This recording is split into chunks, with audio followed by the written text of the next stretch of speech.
복음의 빚진 자, 복음의 빚진 자라는 제목으로 함께 은혜 받고자 합니다. 바울은 헬라인에게나 야만인에게나 지혜 있는 자에게나 어리석은 자에게 다 빚진 자라고 했습니다. 빚진 자란 복음의 빚진 자라는 그런 말입니다. 바울은 복음 안에서 자유자요, 하나님 나라의 상속자입니다. 하나님의 아들입니다.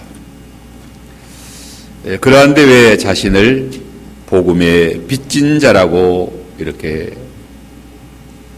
말하였을까요?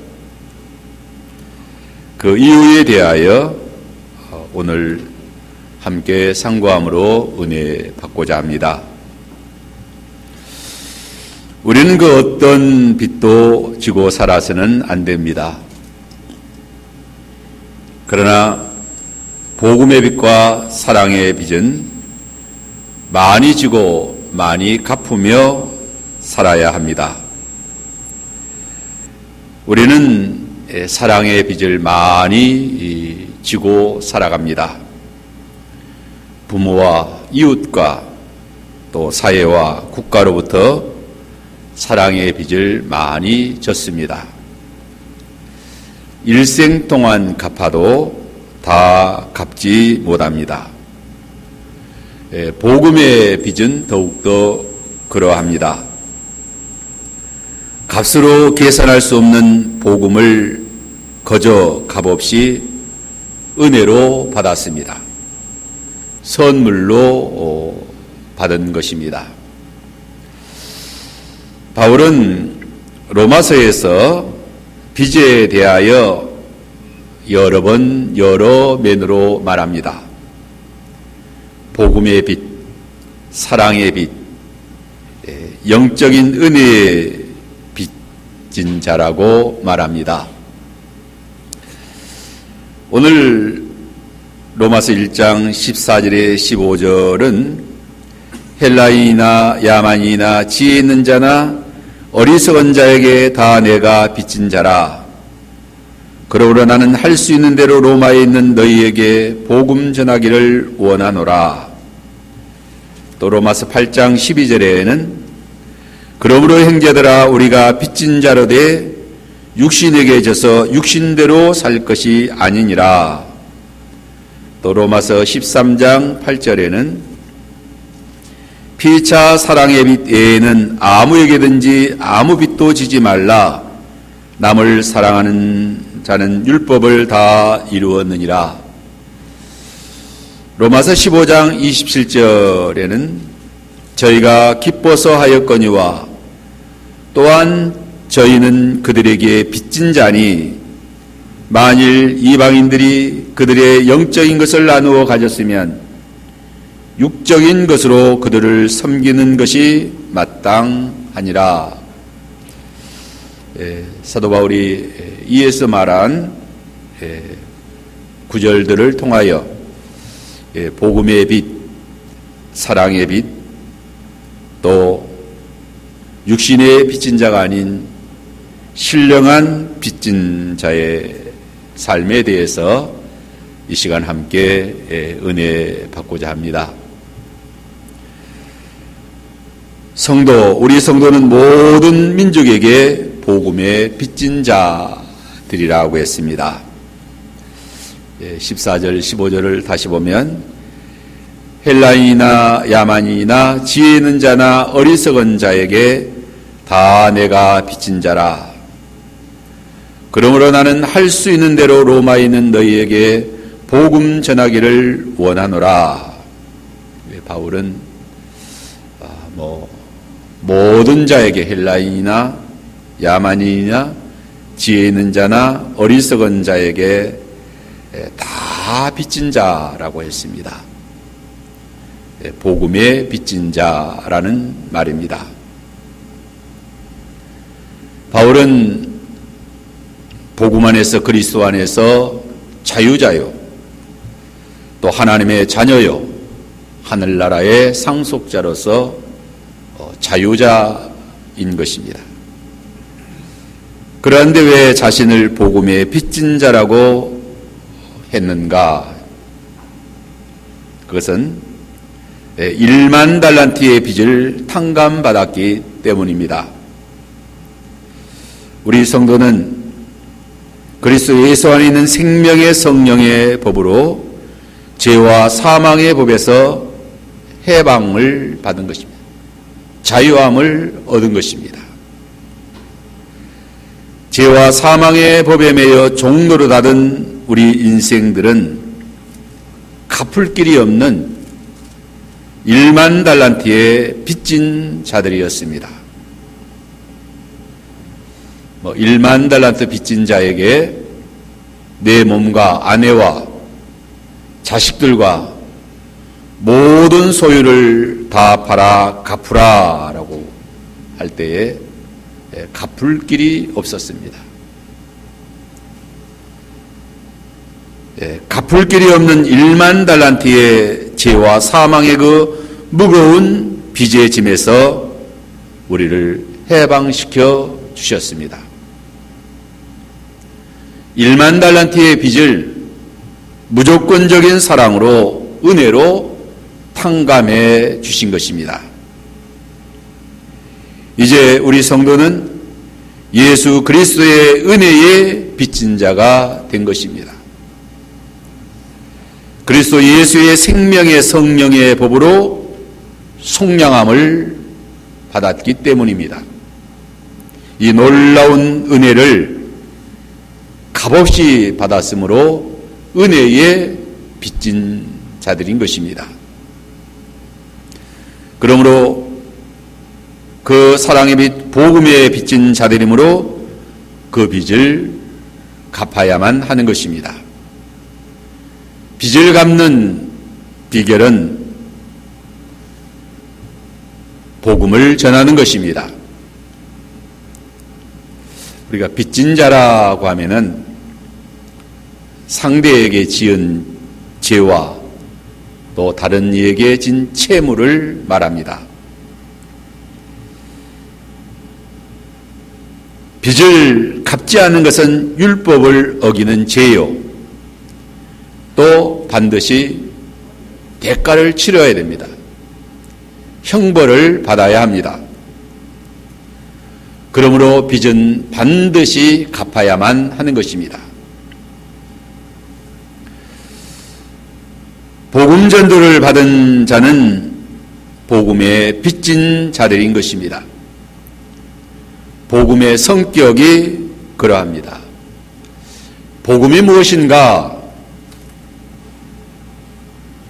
복음은 예수 그리스도께서 피 흘려 우리를 죄와 사망에서 속량하여 내신 것입니다. 주께서 피로 값주고 우리를 구속하여 주신 것입니다. 고린도전서 6장 19절 20절에 보면 너희 몸은 너희가 하나님께로부터 받은 바 너희 가운데 계신 성령의 전인 줄을 알지 못하느냐. 너희는 너희 자신의 것이 아니라 값으로 산 것이 되었으니 그런즉 너희 몸으로 하나님께 영광을 돌리라. 값으로 산 것이 되었다. 무슨 값으로 산 것인가? 피의 값으로 우리를 속량하여 주신 것입니다.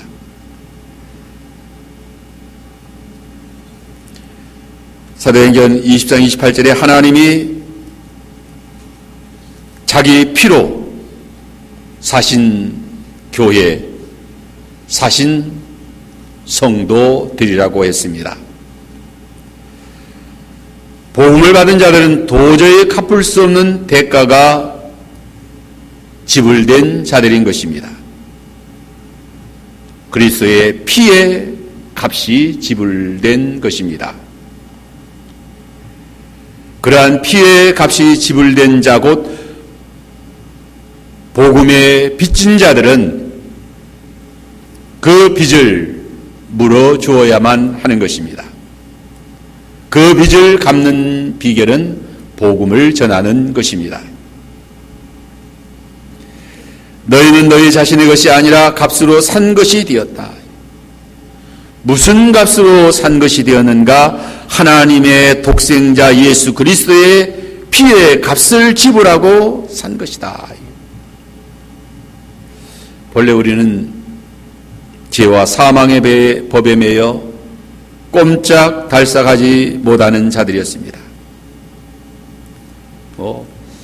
그 무거운 짐, 사망, 죄와 사망의 무거운 짐, 도저히 갚을 길이 없는 1만 달란트의 빚에서 헤어날 길이 없는 그 빚에 이제 매여서 영영 죽을 수밖에 없는 그런 존재되었습니다.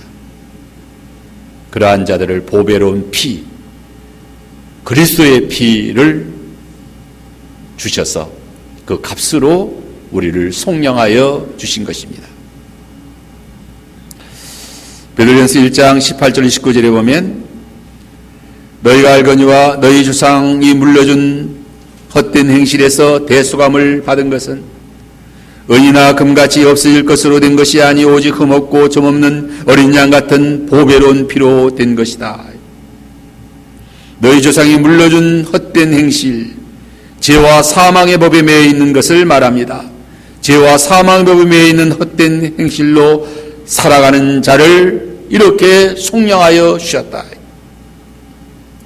대속, 속량, 대속이란 대신 대가를 지불하고 속량하여 내신 것을 말합니다.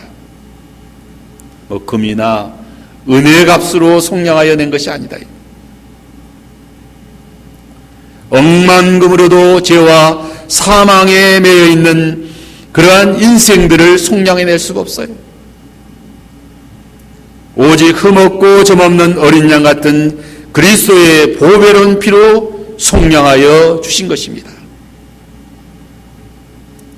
어린 양 같은 그리스도의 보배로운 피의 값은 금과 은으로는 계산할 수 없는 그러한 값이다. 온 우주의 값으로도 계산할 수 없는 보배로운 피의 값을 지불하고 우리를 구속하여 주신 것입니다.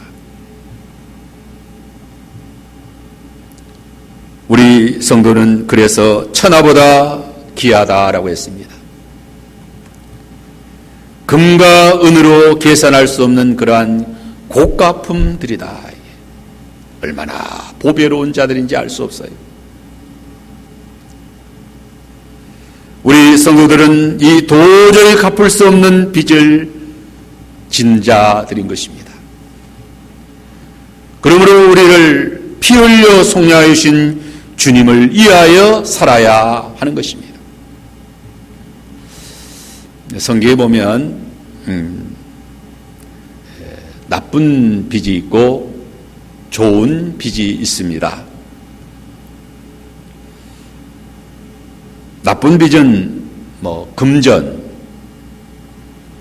금전의 빚을 진 것은 나쁜 빚입니다. 잠언 22장 7절에 보면 부자는 가난한 자를 주관하고 빚진 자는 채주의 종이 되느니라.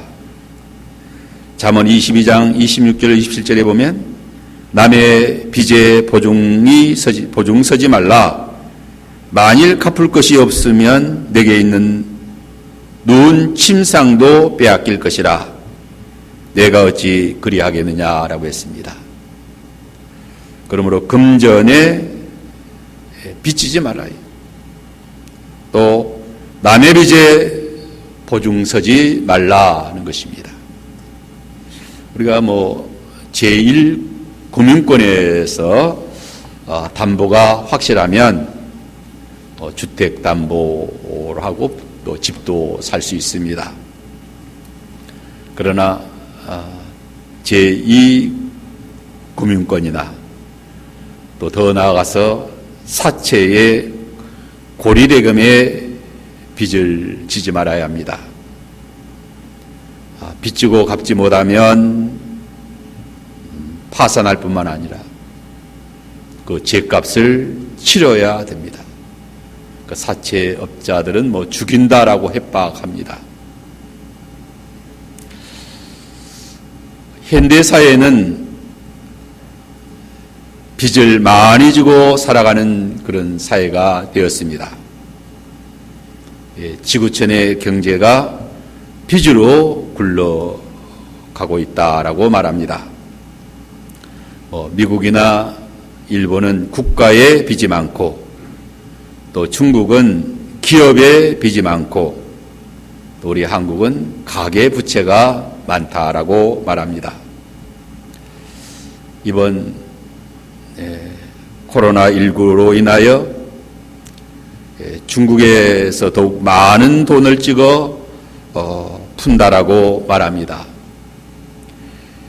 경제 위기를 양적 완화로 극복하는 것입니다. 이 세계는 세계 지도자들이 유동성 중독에 빠진 세계 지도자들이라고 말합니다. 아베노믹스다. 일본 경기 회복을 펼치는 정책을 말합니다. 20년 가까이 이어온 그러한 그 경제의 어려움, 또 엔고의 탈출을 위해서 모든 정책 그 수단을 동원해서 어떻게 하든지 잘 살아 봐야 되겠다라는 그러한 그 정책. 그래서 그 정책의 핵심은 무제한 금융 완화이라는 거죠. 무제한으로 돈을 찍어서 국채를 발행한다. 국민들은 마이너스 금리인데도 그 국채를 국가를 믿고 잘 사주고 있다라고 말합니다. 이러한 빚의 결과가 어떻게 될 것인가? 두 가지 이론이 있습니다. 첫째는 파국을 맞이하게 될 것이다. 국가의 부채이든 기업의 부채이든 또 가계 부채이든 결국 갚지 못하면 파국을 맞이할 수밖에 없다는 것이 전통적인 그런 경제 이론입니다.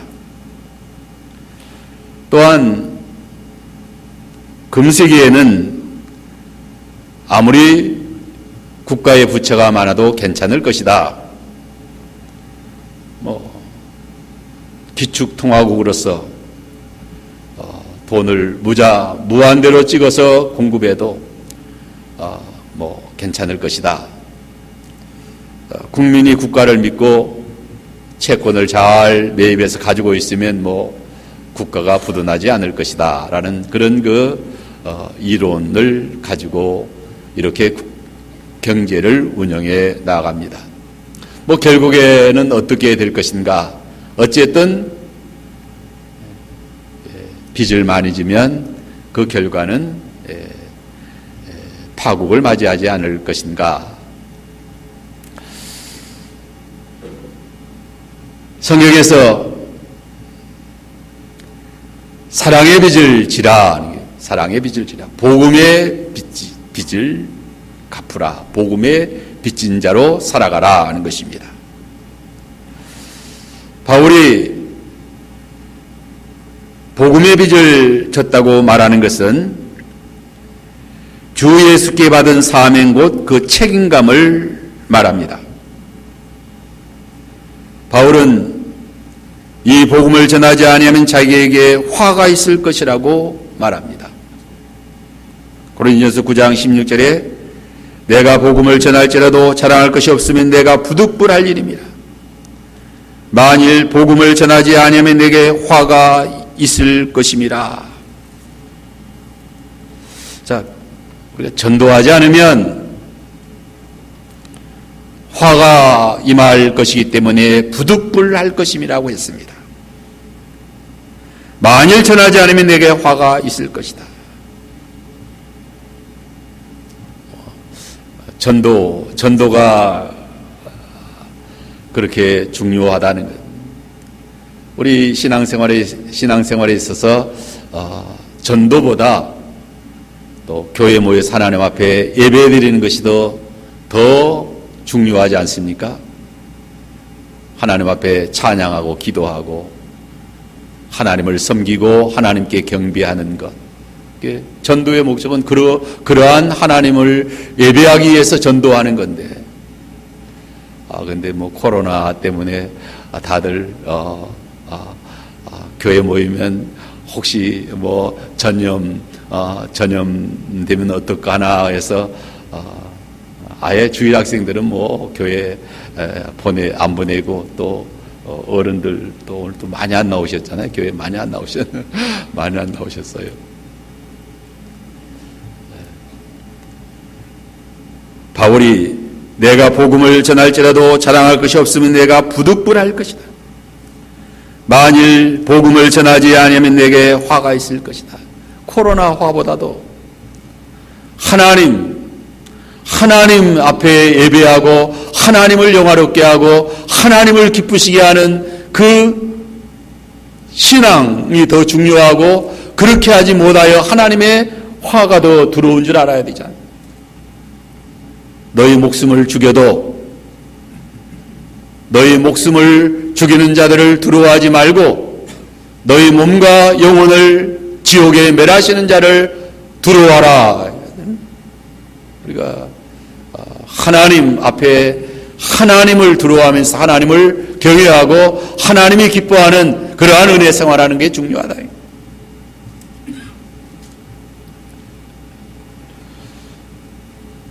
하나님께서 우리에게 1만 달란트의 지혜와 사망의 빚을 탕감해 주었습니다. 이제 또한 값으로 계산할 수 없는 생명과 부활의 복음의 은혜를 주었습니다. 그리고 이 복음을 전하라라고 명령하신 것입니다.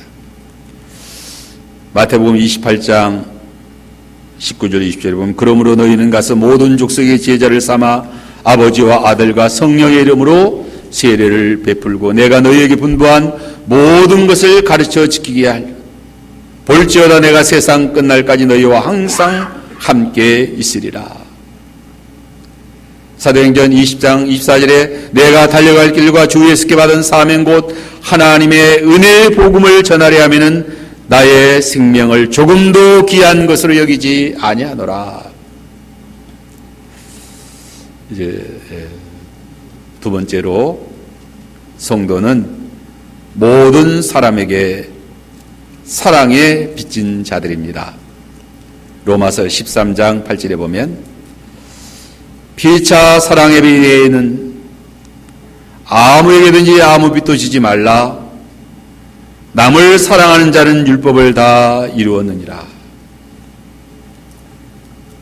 우리 성도는 피차 사랑의 빚 외에는 아무에게도 아무 빚도 지지 말아야 한다는 거예요. 우리 인생은 사랑의 빚만 지고 살아야 된다는 거예요. 사랑의 빚을 많이 지고 살아야 된다는 거죠.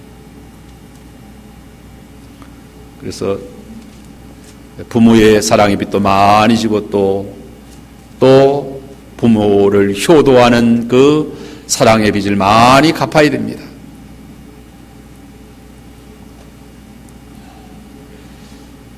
민족과 국가와 선진들의 사랑의 빚을 많이 지고 살아갑니다. 피땀 흘려 건설해 놓은 각 분야의 혜택을 누리며 살아갑니다.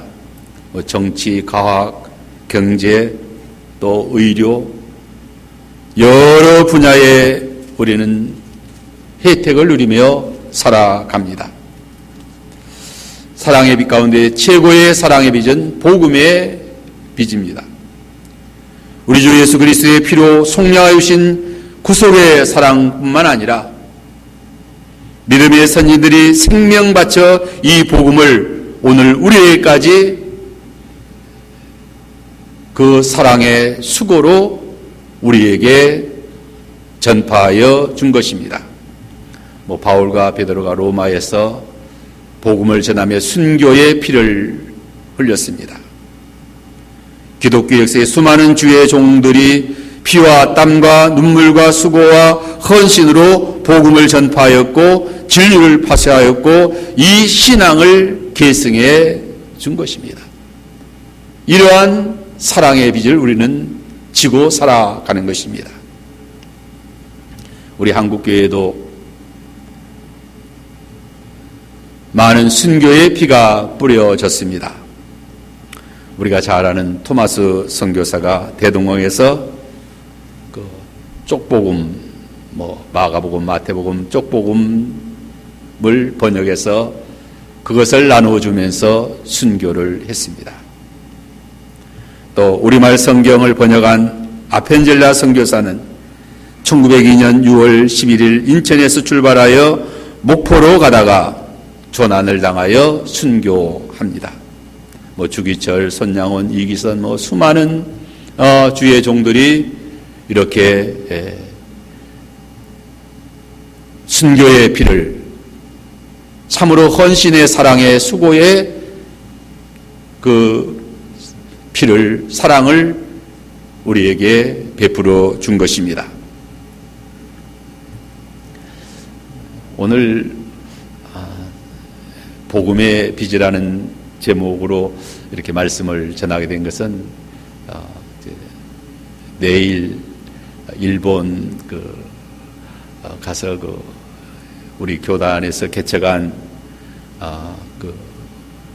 교회 입당 예배에 가서 설교를 하기로 되어 있습니다.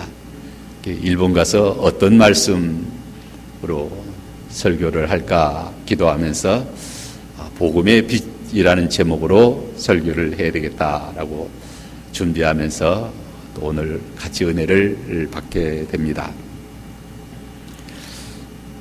일본의 선교사들이 선교의 피를 뿌렸습니다.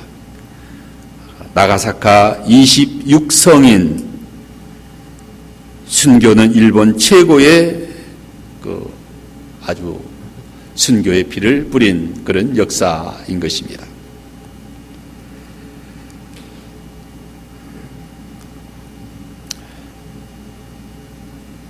여기 16절에 보면 내가 복음을 부끄러워하지 않으니 이 복음은 모든 믿는 자에게 구원을 주시는 하나님의 능력이 됨이라. 먼저는 유대인에게 그리고 헬라인에게라. 이 복음은 모든 믿는 자에게 구원을 주시는 하나님의 능력이다. 또 17절에 복음에는 하나님의 의가 나타나서 믿음으로 믿음에 이르게 하나니 기록된 바 오직 의인은 믿음으로 말미암아 살리라. 복음을 믿음으로 산다. 우리는 이 복음을 믿음으로 산다. 그러므로 복음을 부끄러워하지 아니하고 이 복음을 전함으로 말미암아 복음을 믿음으로 말미암아 우리가 살고 또 다른 사람도 살고 또 예수 그리스도가 피 흘려 우리를 살려주셨고 그 복음을 믿는 자들이 생명을 바쳐서 우리에게 이 복음을 전하여 주므로 우리가 구원을 얻었고 오직 복음으로 사는 것이다.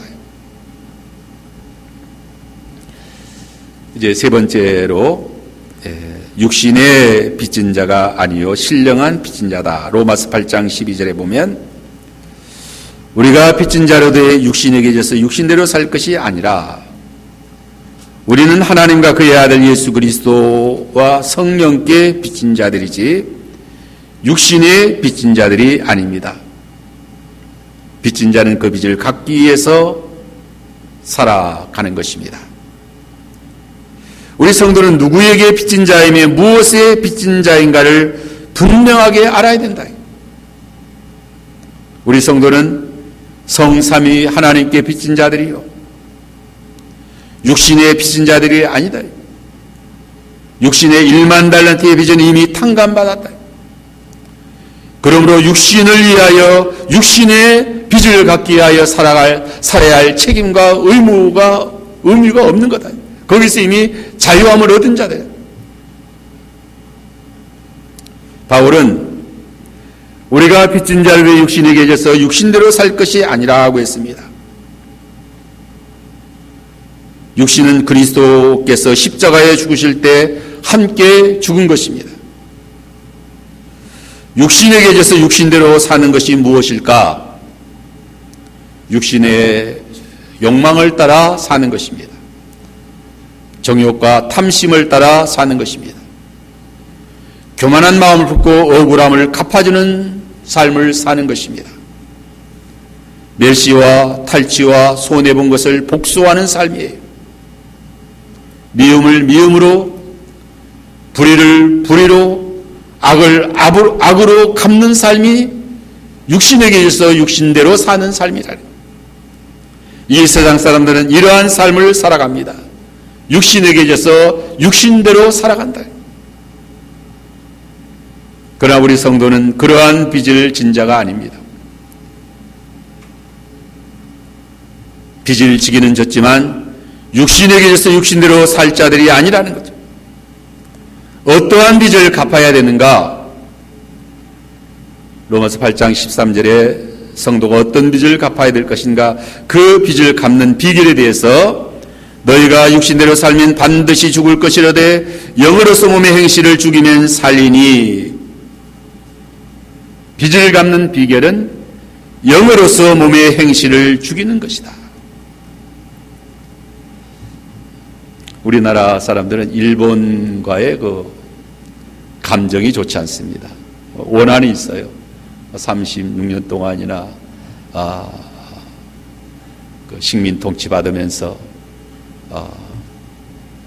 많은 해를 입었다.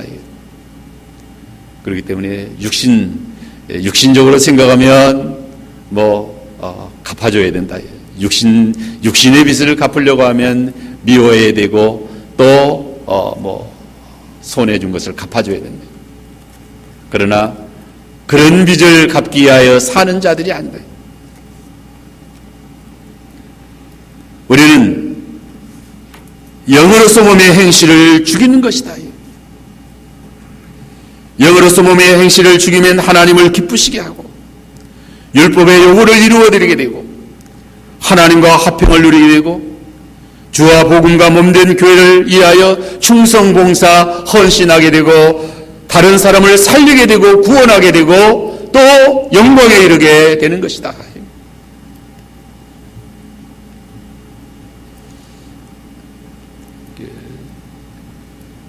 빚을 우리는 갚으며 살아가야 되는데 육신에게 져서 육신대로 살 것이 아니다. 육신대로 육신에게 육신대로 살면 복수해야 되는 거예요. 나에게 손해 준 것에 대해서 나는 몇 배로 갚아주고 싶다. 이게 내가 억울함 당하면 나는 더 너를 억울하게 해야 되겠다. 이것이 세상 사람들이 육신대로 갚아주는 삶을 사는 것이다. 그러나 영으로서 몸의 행실을 죽이며 사랑으로 복음으로 성령을 따라서 은혜를 베푸는 삶, 복음을 전하는 삶, 선대하는 삶을 살아가면 참으로 하나님이 기뻐하시고 또 다른 사람을 살리게 되고 구원하게 되고 하나님의 영광의 나라에 이르게 되는 그러한 아름다운 하나님의 나라가 세워지게 되고 생명이 살아나게 되는 것입니다. 무조건적인 사랑으로 원수를 사랑하는 것. 헬라이나 야만이나 지혜 있는 자나 어리석은 자에게 우리는 다 빚진 자입니다. 다 사랑하며 복음을 전해야 되는 거예요.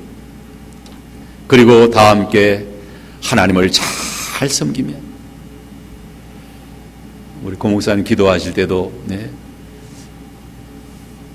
우리가 하나님 섬긴다고 하지만 참 하나님을 너무 등한히 하고 세상을 사랑하고 죄 가운데 빠져 있고 회개하지 못하고 그러하기 때문에 여러 가지 재앙이 많이 내려오고 징계가 많이 내려온다. 참으로 회개하고 참으로 사랑하고 참으로 하나님을 사랑하고 참으로 형제를 사랑하고 참으로 하나님이 기뻐하는 그러한 믿음의 사람들이 되면은 코로나 바이러스 하나님이 쉽게 다 지워주셔요.